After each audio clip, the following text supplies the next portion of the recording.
जी इस तरह ये देखें, हमने इसका पहले गारा बनाया मिट्टी का, और ये बड़ी जो पट्टी चौड़ी मिलती है ना, ये इस तरह हमने इसके सारे 4 इंची वाली ये है ना, सारी इसके ऊपर लपेट देनी है हमने, ऊपर से लेकर नीचे तक, कोई भी जगह खाली ना रहे।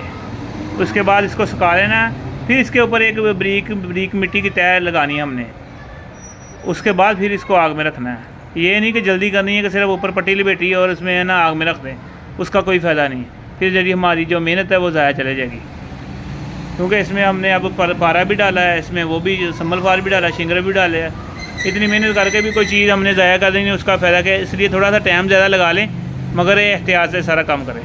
एक दफ़ा करके बाद जब खुश्क होगी उसके बाद दूसरी परत हमने लगानी है मिट्टी की।